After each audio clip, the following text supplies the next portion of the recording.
तो अपना जो सूत्र चल रहा था है ना, 52 सूत्र हो गए थे, 53वां सूत्र चलेगा। किंच और भी धारणासु च योग्यता मनसः तथा क्षीयते प्रकाश आवरणम हो गया था। तो ये प्राणायाम के अभ्यास से हमारा जो है तमोगुण क्षीण होता है, और तमोगुण ही जो है प्रकाश का आवरण है। तो तमोगुण क्षीण हो जाएगा तो प्रकाश का आवरण जो है ना हटने पर प्रकाश मतलब ज्ञान जो है वो प्रकट होगा। किंच और भी धारणासु च योग्यता मनसः और मन जो बहुत चंचल है, रजोगुण के कारण से मन चंचल है, चलायमान है, तो वो जो है वो मन स्थिर होगा प्राणायाम के अभ्यास से। प्राणायाम अभ्यासादेव प्रच्छदम विधारणाभ्याम व प्राणस्य जो है प्राण, वहाँ पर जो है समाधि की सिद्धि बताई थी, और यहाँ पर बताया धारणासु च योग्यता मनसः। तो धारणा जो है एक प्रकार की समाधि का पूर्व रूप है, और धारणा का अंतिम रूप समाधि है। बीच में ध्यान है, बीच की अवस्था ध्यान है। धारणा, ध्यान, समाधि ये तीनों मिलकर के एक संयम है, ये अंतरंग है, अंतरंग साधन है। तो धारणा में स्थिति होती है प्राणायाम के कारण से। अब इसमें धारणा में स्थित होने की योग्यता मन की हो जाती है प्राणायाम के अभ्यास से। रजोगुण चंचलता क्षीण होती है प्राणायाम के द्वारा। वृत्तियों का निरोध प्रच्छदन विधारणाभ्याम व प्राणस्य जो वहाँ पर कहा गया था, उसमें वृत्ति निरोध के कई सारे उपाय बताए थे, उसमें एक प्राणायाम को भी उपाय बताया गया है। तो प्रच्छदन विधारणाभ्याम व प्राणस्य जो है उस प्राणायाम सूत्र के अनुसार प्राणायाम के अभ्यास से वृत्तियों का निरोध होता है। तो ये 53वां सूत्र। और फिर 54वां सूत्र है अथ कः प्रत्याहारः। तो बोले स्विषया संप्रयोगे चित्तस्य स्वरूपानुकार इव इंद्रियाणां प्रत्याहारः। तो संप्रयोग मतलब संयोग, असंप्रयोग मतलब असंयोग। स्विषया असंप्रयोगे, असंप्रयोग मतलब असंयोग होने पर, विषय के साथ में इंद्रियों का संयोग समाप्त हो जाएगा ना। तो चित्त की अपने विषयों में जब असंयुक्तता हो जाती है, तब इंद्रियों का चित्त की आकार अर्थात चित्त जैसी रहेगी, क्योंकि इंद्रियां जो है ना जब विषयों से संयोग नहीं है, तो जब विषयों के साथ संयोग होता है तो विषयाकारी होती है, विषय आकार वाली होती है। अब विषयों के साथ में उनका है ना संयोग रहा नहीं, तब वो चित्त की जैसी हो जाती है, मतलब चित्त में ठहर जाती हैं। प्रत्याहार अर्थात संक्षेपीकरण, संक्षिप्त करना। इंद्रियां जो विषयों में भटकी हुई हैं, बिखरी हुई हैं, उनको इकट्ठा कर देना। चित्त का निरोध होने पर इंद्रियां भी निरुद्ध हो जाती हैं, बाह्य विषयों से विमुक्ता हो जाती है इंद्रियों की, इंद्रियों का संक्षेपीकरण हो जाता है, यही प्रत्याहार है। यम के पालन से व्यक्ति पाप से रहित हो जाता है, पाप वृत्ति से मुक्त हो जाते हैं। नियम के पालन द्वारा हम दुख को सहन करने लग जाते हैं, राग द्वेष हर्ष विषाद रहित हो जाते हैं। ये जो है तो जैसे मधुमक्खियों में रानी मक्खी जो होती है, वो रानी मक्खी जैसे बैठती है तो सारा का सारा झुंड उसके वहाँ बैठ जाता है, वो उठती है तो सारा का सारा झुंड उठ जाता है, पूरा का पूरा झुंड उसके हिसाब से चलता है। ऐसे ही जब हम प्रत्याहार करते हैं तो प्रत्याहार के द्वारा जो है ना मन जो है वो विषयों से लगाना बंद कर देते हैं, और जब मन विषयों से हट जाता है तो फिर जो है इंद्रियां भी जो है ना, जब मन ही विषयों में नहीं लगा तो इंद्रियां तो उसकी गुलाम है, क्योंकि मन तो जो है ना जैसे रानी मक्खी है वैसी मन है, तो मन हट गया तो इंद्रियां स्वतः ही हट जाती है, इंद्रियों को हटाने के लिए फिर जोर लगाना नहीं पड़ेगा। हम देखते हैं बहुत सारे विषय ऐसे हैं जिनमें हमें इंद्रियों को हटाने में जोर लगाना पड़ता है। मिठाई आ गई, कोई और बढ़िया चीज़ आ गई, बाजार की चीज़ आ गई, तो उससे मन को हटाने में जोर लगाना पड़ता है। और बहुत सारे विषय ऐसे भी हैं जिनसे मन को हटाने में बिल्कुल जोर नहीं लगाना पड़ता है। तो है ना जो है जैसे यहाँ पाठ में जितने बैठे हैं मांस शराब आदि उसका सेवन नहीं करते हैं, वो आ जाए तो आपको यूँ नहीं लगेगा कि भैया मन को रोकने के लिए आपको प्रयास करना पड़ रहा हो। उनको रोकने के लिए बिल्कुल प्रयास नहीं करना पड़ता है, गजब की बात है। और जो छोटे छोटे विषय हैं उनमें मन को या इंद्रियों को रोकने के लिए बहुत प्रयास करना पड़ता है। उसका कारण क्या है? उसका कारण बस एक ही है कि हमने जो है ना उन चीज़ों को मन से नहीं छोड़ा है। जिस दिन मन से छोड़ देंगे उस दिन जो है इन चीज़ों को हटाने में किसी प्रकार की दिक्कत नहीं होगी। मतलब रानी मक्खी को उड़ाओ, रानी मक्खी उड़ेगी तो सब उड़ जाएंगे। तो मन जो है, मन को वहाँ से हटा लो, सब इंद्रियां हट जाएंगी। और जो व्यक्ति मन को नहीं हटाता है इंद्रियों को हटाता है, उसको तो गीता में कहा है वो तो है ना, जो ना वो व्यक्ति ना छल करने वाला है, वो इंद्रियों को तो है ना हटाता हुआ दिखाई दे रहा है और मन को वहीं लगा रहा है। इंद्रियाणाम ही चरताम यन मनोनु विधीयते तदस्य हरति प्रज्ञाम वायुर्नावम इवाम हसी।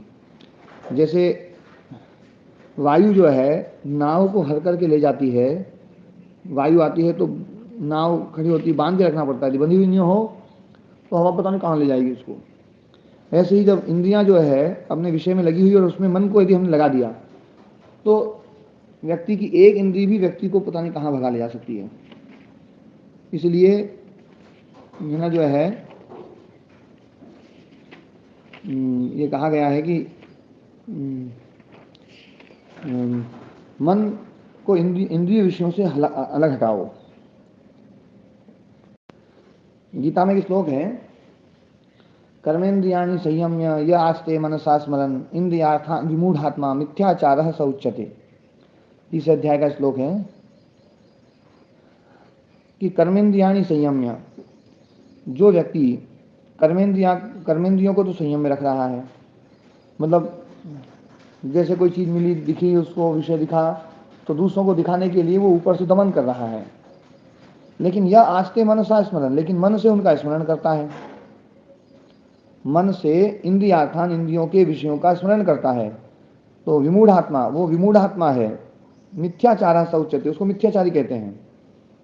वो विमूढ़ आत्मा है, मूर्ख आत्मा है कि इंद्रियों को तो रोक रहा है और मन को नहीं रोक रहा है, मन को उन विषयों में लगा रहा है।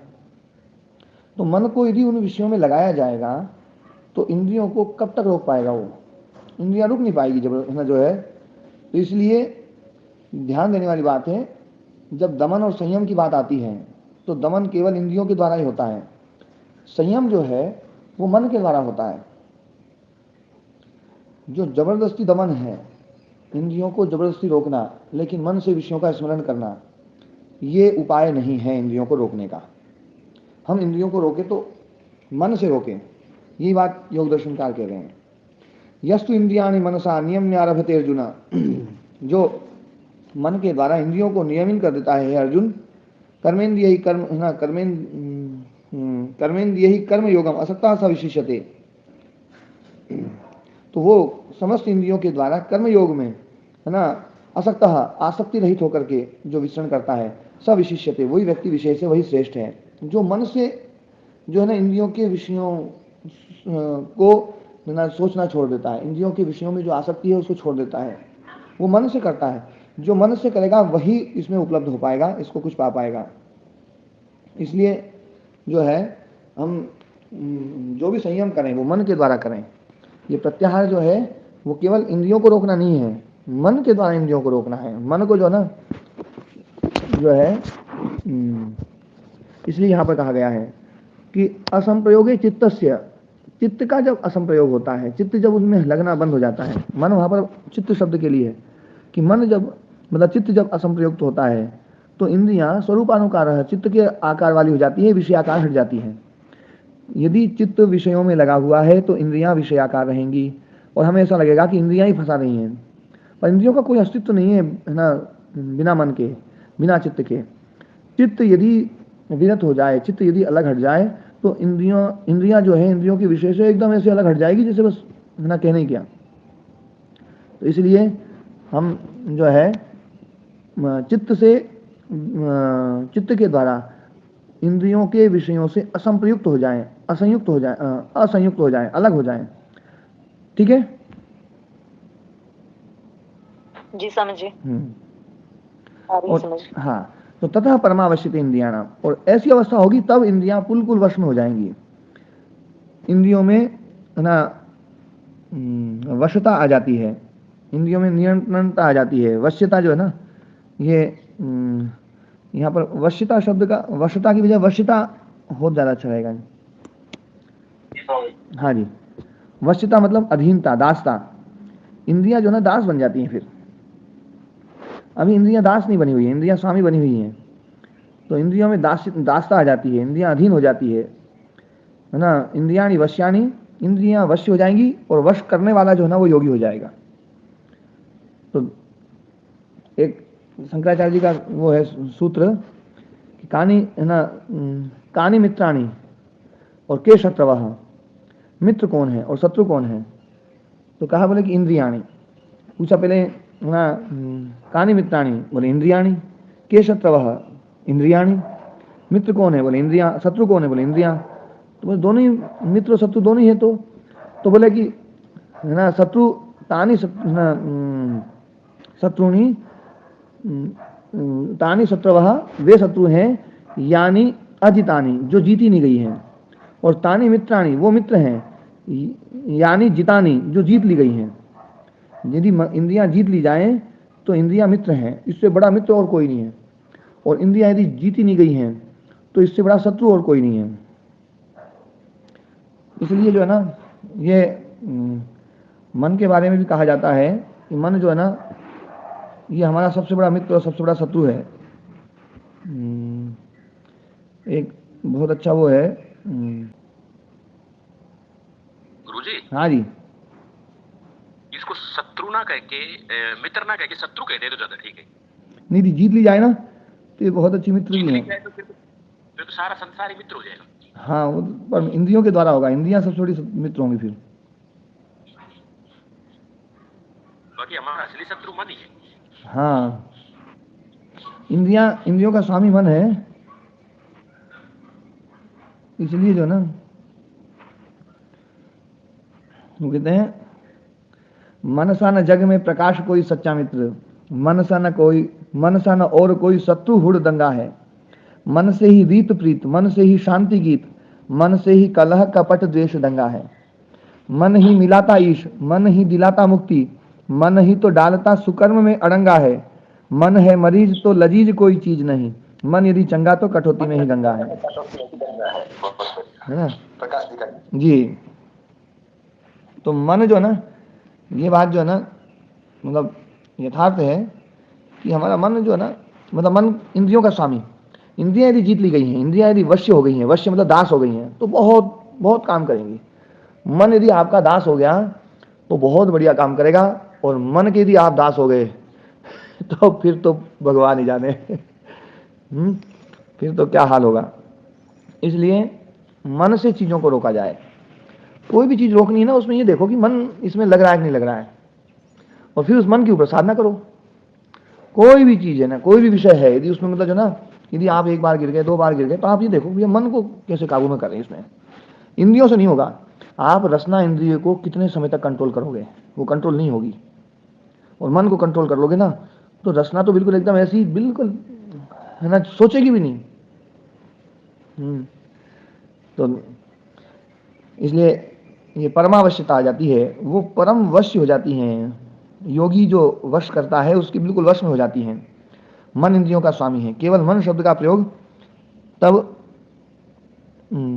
तब मन अंतःकरण चतुष्टय के लिए आता है। यदि केवल मन का प्रयोग होगा तो मन अंतःकरण चतुष्टय के लिए, बिल्कुल सही बात है। मन चित्त का एक ऐसा विभाग है जिसके द्वारा इंद्रियों का ज्ञान चित्त को होता है। मन एक देशीय है। हाँ जी, समझे, केवल मन का उपयोग होगा तो ये बात थोड़ी सी समझ में नहीं आई। हाँ, कई बार मन शब्द ही प्रयोग होता है। तो जैसे यहाँ पर स्विषया संप्रयोग चित्त से स्वरूप अनुकार, अब यहाँ चित्त शब्द आ गया ना, तो चित्त यदि आ गया फिर मन आ जाए तो मन शब्द इंद्रियों के स्वामी के रूप में प्रयोग होगा। लेकिन यदि मन जैसे वहाँ पर आया ना, यह आस्ते मनसा स्मरण कर्मेन्द्रियाणि संयम्य, यह आस्ते मनसा स्मरण, है ना। तो ये जो श्लोक है उसमें मन आया तो मन चित्त के लिए आया वहाँ जी। ठीक है ना जी। मन शब्द अकेला यदि आएगा तो फिर मन शब्द अक्सर जो है ना चित्त के लिए आता है, मतलब पूरे अंतःकरण चतुष्टय के लिए आता है। मन सोचता है, मन ऐसा करता है, मन ये करता है।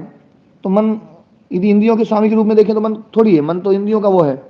सोचने का काम तो चित्त का है। वृत्ति किसमें उठती है? चित्त में, बुद्धि में, है ना। तो मन शब्द का प्रयोग कर दिया तो इसका मतलब है मन चित्त के लिए प्रयुक्त हो रहा है फिर वहां। तो मन चित्त का ऐसा विभाग है जिसके द्वारा इंद्रियों का ज्ञान चित्त को होता है। मन एक देशीय है। मन इंद्रियों का ज्ञान चित्त को देता है और चित्त का आदेश इंद्रियों तक पहुंचाता है। बुद्धि चित्त का ज्ञानात्मक रूप है, वृत्ति रूप है। जो वृत्तियां चित्त में उठ रही है उन्हें बुद्धि कहते हैं। चित्त सर्वोच्च है, चित्त इन सबका स्वामी है। मन संकल्प विकल्प वाला है, बुद्धि निर्णयात्मक है, अहंकार जिसके द्वारा अहम का बोध होता है। न्याय दर्शन में बुद्धि को ज्ञान माना गया है। ज्ञान है ना, बुद्धि उपलब्धि ज्ञानम इति अनर्थांतरम। चित्त जब वश में आ जाता है तब इंद्रियों में भी परम वश्यता आ जाती है।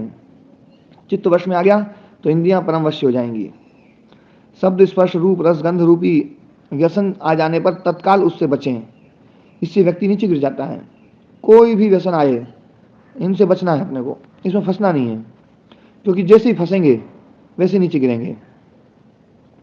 वैराग्य से विवेक पैदा होता है, विवेक वैराग्य को दृढ़ करता है। दोनों एक दूसरे के परम सहायक हैं। जैसे एक पैर दूसरे पैर को आगे बढ़ाता है, दूसरा पैर, हाँ जी, एक पैर दायां पैर बाएं पैर को आगे बढ़ाता है, और बायां पैर पहले पैर को आगे बढ़ाता है। हाँ, दूसरा पैर पहले पैर को आगे बढ़ाता है। बायां दायां को आगे बढ़ाएगा, दायां बाएं को आगे बढ़ाएगा। यही काम है विवेक वैराग्य का। वैराग्य विवेक को आगे बढ़ाता है, विवेक वैराग्य को प्रबल करता है, वैराग्य फिर विवेक को प्रबल करता है, विवेक फिर वैराग्य को प्रबल करता है। यह यात्रा चलती रहती है। और अविद्या जो ना इन दोनों के पैरों में बंधन डाल देती है, तो दोनों को बांध देती है। तो अविद्या का बंधन कोई खोल दे, फिर तो विवेक वैराग्य फटाफट चलेंगे, अच्छी दौड़, बढ़िया दौड़ लगाएंगे, इनको दौड़ना आता है बढ़िया। लेकिन अब अविद्या का बंधन जो है ना, वो पैर बंध गए तो फिर बेचारे दौड़ नहीं पाते हैं। राग द्वेष लुटेरे हैं, ये इंद्रियों को अपने अर्थ विषय में लगा देते हैं। राग द्वेष भयंकर है ये जो है ना, ये ऐसे लुटेरे हैं, इंद्रियों को फट लगाते हैं, बोले इसमें लग, इसमें लग, और इसमें मत लग। तो राग द्वेष से हटने के बाद सुख दुख शून्यता आ जाती है। ना सुख होगा ना दुख होगा, कि राग सुख और द्वेष दुख। राग द्वेष नहीं हो तो सुख दुख नहीं होगा। इंद्रियस्य इंद्रियस्यार्थे राग द्वेषौ व्यवस्थितौ तयोर्न वशम आगच्छेत्, है ना, अवश्यम परिपंथिनौ। वो परिपंथी हैं, राग द्वेष लुटेरे हैं, तो इसलिए राग द्वेष से रहित हो। इंद्रिय को इंद्रिय के अर्थ में राग द्वेष ही लगाने वाले हैं। प्रत्याहार बहुत विशेष है, इसके द्वारा चित्त में विषयों की आसक्ति हट जाती है और इंद्रियों में वश्यता आ जाती है ना। महर्षि जेगी सव्य को योग साधना के द्वारा अपने वर्तमान जन्म के 10,000 वर्ष पूर्व जन्मों की स्मृति जानकारी हो गई थी। ये जेगी सव्य आचार्य हैं, तो ये प्रत्याहार के बारे में इन्होंने भी यहाँ पर अपना वो रखा है। उनका भी मत लिया है व्यास मुनि जी ने, जेगी सव्य आचार्य का, और अलग अलग उनका मत लिया है। सबकी एक ही बात है कि भैया चित्त को वश में करो, चित्त हमारा वश में होना चाहिए। तो ततः परमावश्यक इंद्रिया नाम, ये अपना योग दर्शन का जो है साधन पाठ जो है वो पूरा हो गया। अब ये मतलब यूँ समझ लो कि 70% योग दर्शन हो गया है जी। प्रैक्टिकल करवाओ, ये तो थ्योरी है। प्रैक्टिकल तो खुद ही करना पड़ेगा, है ना। कितना वैसे नरेश जी प्रैक्टिकल तो हो रहा है। आप लोग देखते होंगे ना कि पहले जो चीजें विचलित कर देती थी वो चीजें विचलित कम करती होंगी, है ना। जिन चीजों से, हाँ, जिन चीजों से पहले हम ज्यादा दुखी हो जाते थे वो चीजें अब इतना दुख नहीं दे पाती हैं। और जितना जितना हम इसमें अभ्यास करेंगे ना, जितना हम सजग रहेंगे, बस देखो स्मृति को विलुप्त मत होने दो, स्मृति ध्रुव होनी चाहिए। आपके प्रवचन सुने तब से तो बहुत फर्क पड़ गया गुरुजी। बहुत ज्यादा फर्क पड़ गया जी। पहले कोई कुछ कह देता था तो मैं तो रात को भी वापस उसके घर जाकर के उसका जवाब देने के लिए जाता था, ये दिमाग में रहती थी। और अभी ऐसा रहता है कि और कुछ कहे तो बढ़िया है, सुनूंगा। अभी कक्षा में मैं पूछ लेता था आपसे बार बार, ये स्वामी जी नाम से एक आईडी है, मैं उसका चित्र भी आता है उनका, सन्यासी वेश में कोई युवा से है। हाँ। उन्होंने मेरे को बताया था कि आप बीच में ना बोला करो, तो मेरे को इतना अच्छा लगा वो। नहीं तो पहले आपसे ना मिला होता तो मेरे को बहुत बुरा लगता हो। तो बहुत फर्क पड़ गया जी। ओम गुरुजी जी, ओम जी, ओम गुरुजी। ये रिटिन टेस्ट की बजाय थोड़ा सा कभी आप विभिन्न प्रकार के जो ये है ना, अहंकार, मूढ़ता वगैरह, क्रोध, इनके भी टेस्ट ले लिया करो जबानी रूप से परखने के लिए, बिना पते के। वो तो देखो समाज में खूब, आपको पता नहीं चलता स्वामी जी, है ना, समाज में ये खूब चलते रहते हैं टेस्ट, है ना। और बाकी देखो क्या है, हम प्रतिपक्ष भावना में जिएंगे ना, सदा सजग रहेंगे, तो बात बहुत अच्छी जोर की बैठेगी। एक श्लोक अभी आचार्य जी ने लिखवाया था, आचार्य जी जो ना आए हुए हैं, तो उन्होंने लिखवाया था जीवन्तु मे शत्रुगणः सदैव येषां प्रसादात् सुविचक्षणो हम यदा यदा हम स्खलितो भवामि तदा तदा मां प्रतिबोधयन्ति। जीवन्तु मे शत्रुगणः सदैव, मेरे शत्रुगण जो है वो सदा जीते रहें, जब तक मैं जीऊँ तब तक जिए वो, उसके बाद भी जिए वो तो बात की बात है, लेकिन जब तक मैं जीऊँ तब तक तो जरूर जिए। बोले क्यों? बोले ये शाम प्रसादात, जिनकी कृपा से सुविचक्षणो हम, मैं चौकन्ना रहता हूँ, मुझे वो सजग करते रहते हैं, है ना। कोई भी गलती होती है फट बता देते हैं, मित्र भले ही नहीं बताए लेकिन शत्रु जरूर बता देता है, फट बताता है। तो जिनकी कृपा से मैं चौकन्ना रहता हूँ, यदा यदा हम स्खलितो भवामि, जब जब मैं फिसलता हूँ, गिरता हूँ, स्खलित होता हूँ, तदा तदा माम प्रतिबोधयन्ति, तब तब वो मुझे जागरूक कर देते हैं, है ना, जो है मुझे जो है वो सजग कर देते हैं। इसलिए जो है व्यक्ति को अपने निंदक जो है ना, उनको निंदक नहीं रे राखी आंगन कुटी छवाए, अपने निंदकों को जो है ना आंगन में उसका एक है ना उसका भी घर बना देना चाहिए, अपने आंगन में ऐसे आदमी को जरूर रखना चाहिए। बोले भैया यार तू यहाँ रहे, बोले तू इतनी दूर रहता है, बिन पानी साबुन बिना निर्मल करे सुभाए, है ना, जो बिना साबुन और बिना पानी के अपन अपने उसको धोएंगे तो साबुन चाहिए होगा, अपना साबुन सर्फ चाहिए, अपना पानी चाहिए, पानी भी वही लाता है बेचारा, साबुन भी वही लाता है सारे काम वही करता है और अपने स्वभाव को निर्मल बनाता है। तो इसलिए निंदा करने वाले से घबराओ मत, निंदा करने वाले को धन्यवाद दो, बहुत बहुत ही बढ़िया है आपने जो है।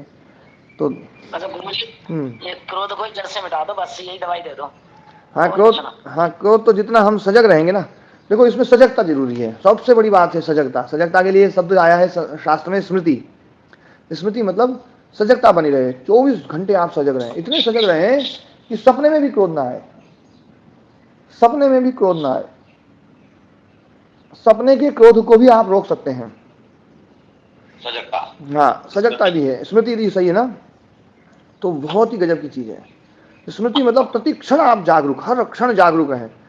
जैसे हम गाड़ी चलाते हैं तो गाड़ी जैसे यहाँ से लेकर के बम्बई गाड़ी ले गए, अब मान लो बम्बई गाड़ी लेके गए तो जो है ना उसमें कितनी देर हम असजग हो सकते हैं? कितनी भी देर नहीं जी। ऐसा नहीं है कि मतलब है ना भैया क्या सजग रहना पड़ेगा। हाँ गाड़ी चलाएं और 2 मिनट के लिए जो ना सोले और गाड़ी चलती रहे, ऐसा संभव नहीं है। 2 मिनट नहीं जी, एक क्षण भी। हाँ मतलब जो ना कभी प्रयास करके देखना, मोटरसाइकिल या कैसे ना आंख बंद करके देखोगे ना, तो वो जो पहले की जो देखी हुई चीज है, रोड वहां तक देखा हुआ है, वो स्मृति काम करती है। आंख बंद हो गई लेकिन वो स्मृति काम कर रही तो गाड़ी चल रही है, नहीं तो नहीं चलेगी उसमें भी। मतलब 1 सेकंड के लिए आपने आंख बंद करके 2 सेकंड या 5 सेकंड कर लो, तो भी उसमें भीतर कभी देखना, भीतर ऐसा वो रहेगा, मतलब ऐसा भय आ जाएगा, पता नहीं कुछ ना हो जाए, कहीं कुछ हो ना जाए, और ज्यादा देर मत कर लेना तो गड़बड़ी हो जाएगा उतना समय भी खतरे से खाली नहीं है स्वामी। हाँ तो जैसे हम यात्रा में हर क्षण सजग रहते हैं, क्योंकि ड्राइवर हम हैं, ड्राइवर हम ना हो, कोई और ड्राइवर हो ना, तो फिर अपन आराम सो सकते हैं। तो आपकी गाड़ी को कौन चला रहा है? आप चला रहे हैं, कोई और चला रहा है? कौन चलाएगा? नरेश जी, अपन खुद चला रहे ना जी गुरु जी। हाँ तो हम खुद चला रहे हैं गाड़ी को, तो हमें बिल्कुल हर क्षण सजग रहना पड़ेगा। एक क्षण भी असजग हुए मामला गड़बड़ हुआ। अच्छा सजगता जो फाइटर प्लेन का पायलट है ना गुरु जी, हाँ वो साधु जैसे होते हैं, बिल्कुल मन कंट्रोल रहता है, एकाग्र रहते हैं वो। हाँ मैंने देखा है उनको गुरु जी जी गुरु जी। वो 2000 किलोमीटर प्रति घंटा की रफ्तार, एक क्षण के लिए भी मान इधर गया एक्सीडेंट। हाँ वो तो बहुत ही मतलब बहुत खतरनाक स्थिति होती है। वो तो मतलब 2400 किलोमीटर प्रति घंटे की रफ्तार होती है, और 2400 किलोमीटर प्रति घंटे की रफ्तार का मतलब है देखो चलता है कि 1 मिनट में 240, वो 10 मिनट में 240 किलोमीटर, वो 6 मिनट में 240 किलोमीटर, और 1 मिनट में 4 किलोमीटर, 40 किलोमीटर 1 मिनट में, 1 मिनट में 40 किलोमीटर। और यदि 1 मिनट में 40 किलोमीटर है तो 1.5 सेकंड में 6 सेकंड में 4 किलोमीटर 1.5 सेकंड में 1 किलोमीटर। हाँ 6 सेकंड में, मतलब 6 सेकंड में 4 किलोमीटर, तो 1.5 मिनट में 1 किलोमीटर हो जाएगा। 1.5 मिनट में नहीं, 1.5 सेकंड में, हाँ बिल्कुल सही कहा।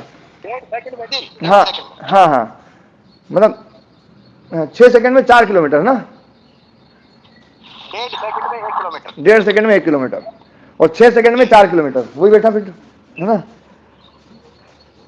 मतलब कितना भयंकर, मतलब तेज गति है कि 1 सेकंड आंख बंद करी और खोली ना तो उतनी देर में 1.5 किलोमीटर है ना प्लेन चला जाएगा।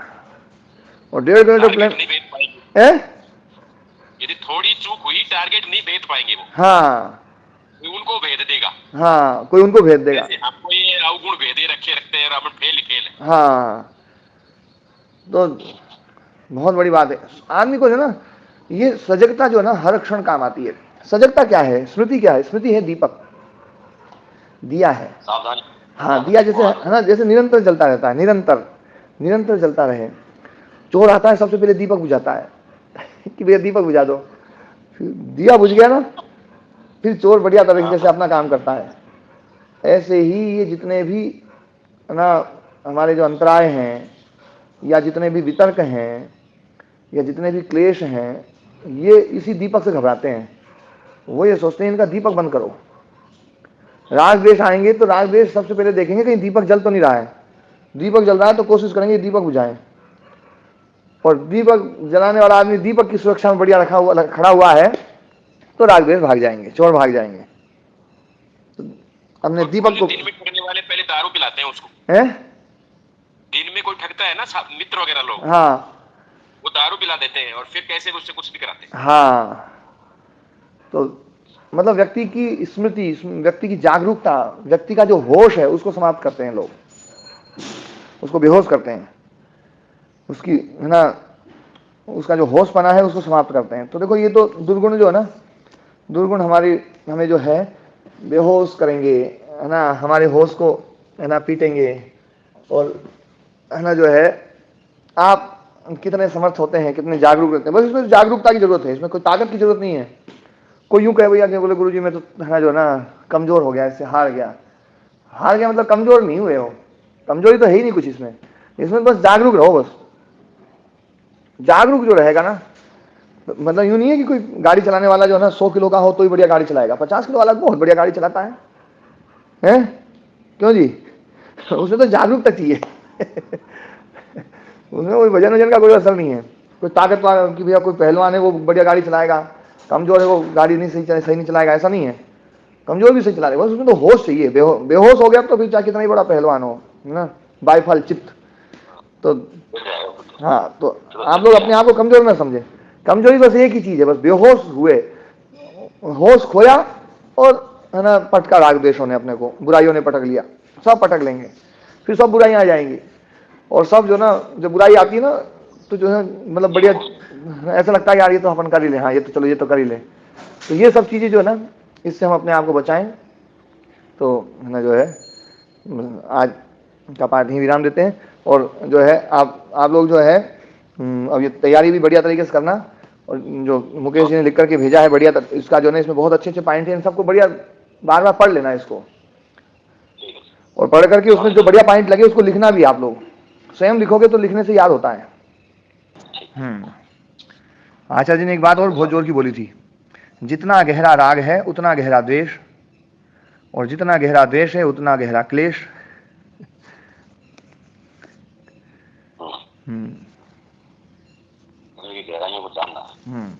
राग को खत्म करो, राग खत्म होगा द्वेष खत्म होगा, राग द्वेष खत्म होंगे क्लेश खत्म होगा। तो राग द्वेष वियुक्तस्तु विषयान इंद्रियश्चरन् आत्मवश्येन विधेय आत्मा प्रसादम अधिगच्छति। राग द्वेष खत्म होंगे तो प्रसन्नता आई जाएगी। ठीक है, आज पाठ को ही विराम देते हैं।